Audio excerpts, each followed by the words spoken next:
ಕ್ರಿಸ್ತೇಸುವಿನಲ್ಲಿ ಪ್ರೀತಿಯ ದೇವ ಜನರೇ, ನಿಮ್ಮೆಲ್ಲರಿಗೂ ಈ ಬೆಳಗಿನ ಶುಭ ವಂದನೆ. ಈ ಹೊತ್ತಾರೆಗೆ ಆಯ್ದುಕೊಂಡ ದೇವರ ವಾಕ್ಯದ ಭಾಗವು ಅದು ಗಲಾತ್ಯದವರಿಗೆ ಬರೆದ ಪತ್ರಿಕೆ 5ನೇ ಅಧ್ಯಾಯ 1ನೆಯ ವಚನ.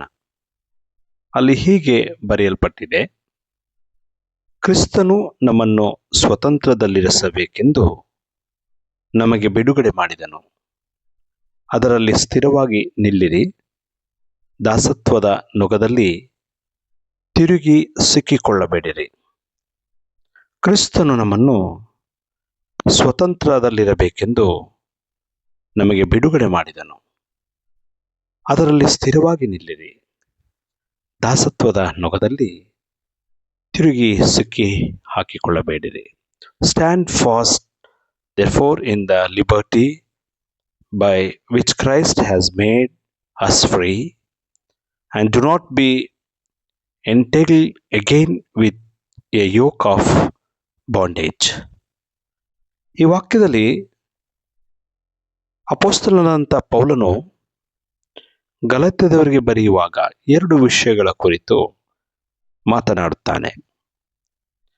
ಮೊದಲನೇ ವಿಷಯ ಕ್ರಿಸ್ತನ ಬಿಡುಗಡೆ ಅಥವಾ ಸಂಪೂರ್ಣ ಸ್ವಾತಂತ್ರ್ಯ. ಎರಡನೇ ವಿಷಯ ದಾಸತ್ವದ ನೊಗ. ಈ 2 ವಿಚಾರಗಳ ಹಿನ್ನೆಲೆಯಲ್ಲಿ ಪೌಲನು ಇಲ್ಲಿ ಮಾತನಾಡುತ್ತಿದ್ದಾನೆ. ಕ್ರಿಸ್ತನಿಂದ ಬಂದ ಸ್ವಾತಂತ್ರ್ಯ ಅಂದರೆ ಯೇಸು ಕ್ರೂಜಿಯಲ್ಲಿ ಮಾಡಿದ ತ್ಯಾಗವನ್ನು, ಪ್ರಾಣಾಧಾರಣೆಯನ್ನು ನೆನಪಿಸುತ್ತದೆ. ಸ್ವಾತಂತ್ರ್ಯ ಅದು ಕ್ರಿಸ್ತನಿಂದ ಮಾತ್ರ ಶಿಲುಬೆಯಿಂದ ಪೂರ್ಣಗೊಂಡಿದೆ.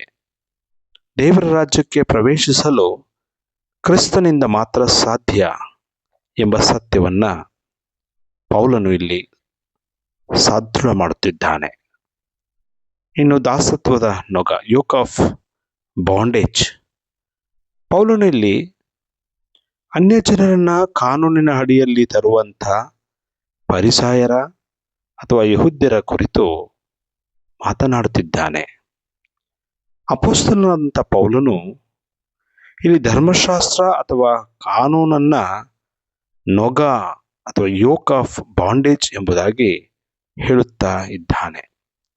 ನೊಗ ಅದರದು ಭಾರ, ಬಂಧನದ ಸಂಕೇತ, ಸ್ವಾತಂತ್ರ್ಯ ಇಲ್ಲದಿರುವಂಥದ್ದು, ಗುಲಾಮಗಿರಿಯಾಗಿದೆ.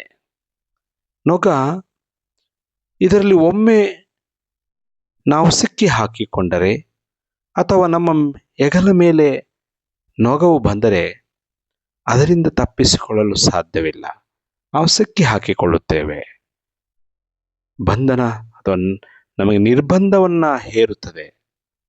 ನಮ್ಮ ಬದುಕಿನಲ್ಲಿ ನಿರಾಶೆಗಳು ಬರುತ್ತವೆ ಎಂಬಂಥ ಎಚ್ಚರಿಕೆಯನ್ನ ಇಲ್ಲಿ ಪೌಲನು ನಮಗೆ ತಿಳಿಸುತ್ತಾ ಇದ್ದಾನೆ. ಹಾಗಾಗಿ ಹಳೆಯ ಒಡಂಬಡಿಕೆಯ ಧರ್ಮಶಾಸ್ತ್ರಗಳು ಅಂದರೆ ಸುಮಾರು 613 ಧರ್ಮಶಾಸ್ತ್ರದ ಕಾನೂನುಗಳನ್ನ ಅಥವಾ ನಿಯಮಗಳನ್ನ ಜನರು ಪಾಲಿಸಬೇಕಾಗಿತ್ತು. ಇದು ಜನರಿಗೆ ಭಾರವಾಗಿದೆ. ಇದು ಒಂದು ಮಿತಿಯೊಳಗೆ ತರಲು ಅಸಾಧ್ಯವಾಗಿದೆ. ಆದ್ದರಿಂದ ಕ್ರಿಸ್ತನ ಬಿಡುಗಡೆಯ ಅಥವಾ ರಕ್ಷಣೆಯಲ್ಲಿ ಭದ್ರವಾಗಿ ನಿಲ್ಲೋಣ ಎಂಬುದಾಗಿ ಕರೆ ನೀಡುತ್ತಿದ್ದಾನೆ. ಪ್ರೀತಿಯ ಸಹೋದರ ಸಹೋದರಿಯೇ, ನಮ್ಮನ್ನು ಸ್ವತಂತ್ರರನ್ನಾಗಿ ಮಾಡಿದವನು ಕ್ರಿಸ್ತನೇ. ಸ್ವತಂತ್ರ ಅಥವಾ ಬಿಡುಗಡೆ ಕ್ರಿಸ್ತನು ನಮಗೆ ಕೊಟ್ಟ ಉಡುಗೊರೆಯಾಗಿದೆ. ಹಾಗಾಗಿ ದಾಸತ್ವದಲ್ಲಿ ಸಿಕ್ಕಿ ಹಾಕಿಕೊಳ್ಳದೆ ಕ್ರಿಸ್ತನ ರಕ್ಷಣೆಯಲ್ಲಿ ಭದ್ರವಾಗಿ ನಿಲ್ಲೋಣ. ಆಮೇನ್. ಪ್ರಾರ್ಥನೆ ಮಾಡೋಣ. ಬಹಳವಾಗಿ ಪ್ರೀತಿಸುವಂತ ನಮ್ಮ ಸ್ವರ್ಗೀಯ ದೇವರೇ, ನಿನ್ನ ಮಹೋನ್ನತ ಪರಿಶುದ್ಧ ನಾಮಕ್ಕೆ ಸ್ತೋತ್ರವಾಗಲಿ. ದೇವಾ, ಈ ಉದಯ ಕಾಲದಲ್ಲಿ ನಿನ್ನ ಸಾನ್ನಿಧ್ಯಕ್ಕಾಗಿ ನಾವು ವಂದಿಸುತ್ತೇವೆ.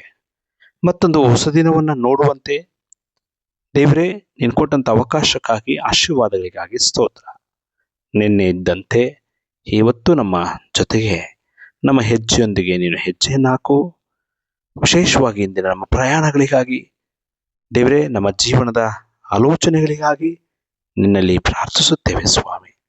ನಿನ್ನನ್ನು ಆತುಕೊಂಡು ನಾವು ಜೀವಿಸುತ್ತೇವೆ. ದೇವರು ನಮ್ಮ ಜೊತೆಗಿದ್ದಾನೆ, ನಮ್ಮನ್ನು ನಡೆಸುತ್ತಾನೆ ಎಂಬ ನಂಬಿಕೆಯಲ್ಲಿ ಈ ದಿನವನ್ನು ಕಳೆಯುತ್ತೇವೆ. ಕೆಲಸ ಕಾರ್ಯಗಳಲ್ಲಿ, ಹೋಗೋಣ ಬರೋಣಗಳಲ್ಲಿ ನಿನ್ನ ಜೊತೆಗಿರು. ಕುಟುಂಬದ ಜೀವನದಲ್ಲಿ ನಿನ್ನ ಸಹಾಯ ಕರುಣೆಯನ್ನು ಅನುಗ್ರಹಿಸು. ನಮ್ಮೆಲ್ಲ ಪ್ರಯಾಣಗಳಲ್ಲಿ ನಿನ್ನ ಕೃಪೆಯ ಆಶೀರ್ವಾದವನ್ನು ಅನುಗ್ರಹಿಸು. ನಿನ್ನ ಹಿಂಬಲವು ಮುಂಬಲವಾಗಿದ್ದುಕೊಂಡು ನಮ್ಮನ್ನು ನಡೆಸು. ಯೇಸು ಸ್ವಾಮಿ ಪ್ರಾರ್ಥಿಸುತ್ತೇವೆ ನಮ್ಮ ದೇವರೇ, ಆಮೆನ್.